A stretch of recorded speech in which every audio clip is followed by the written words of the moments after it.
In figures 8.2 and 8.3, we're going to introduce the basic concepts of pointers and take a look at basically the logical representation of the concept of a pointer in memory. Now, up to this point, all of the variables that we've been using have been variables that store a value or variables that represent an object, such as the gradebook. When you're dealing with a pointer is a variable that always stores a memory address, and that address is the address of some other variable in memory. In figure 8.2, we have a graphical representation of a pointer variable that points to a regular variable. yptr is the pointer variable. Y is an integer variable that contains the value 5. Now, based on this diagram, we can say that y directly references the value 5 or contains the value 5, and y pointer indirectly references the value 5 by pointing to its variable's location in memory. So the variable y pointer, the arrow that you see here, is a graphical representation of a memory address that's physically stored in the variable yptr in memory.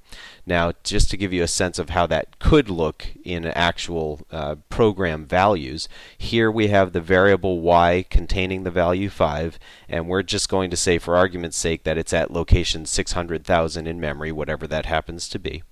And separately, we have a variable y pointer that contains 600,000, the location of y, and this variable is stored at some other location in memory.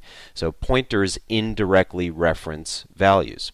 Now, in a previous lesson, we showed you how to do pass by value and pass by reference. Of course, by default in C++, variables that you pass to functions are passed by value unless the thing that you're passing is an array, which it turns out, by the way, is the pointer to the first element of the array, and the name of an array is a pointer to the first element of the array, and that's part of what we'll be talking about in this lesson when we start to show you the relationship between pointers and arrays.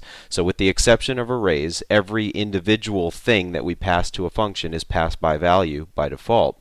And then separately, we showed you how to use a concept called a reference to indicate that a variable should be passed by reference and thus be modifiable in the called function. Well, another way to do that is by using pointers, and in this lesson we'll be focusing on the concepts of pointers, and as we proceed forward beyond this lesson, we'll start to talk about cases where you should use pointers versus cases where you should use references as well.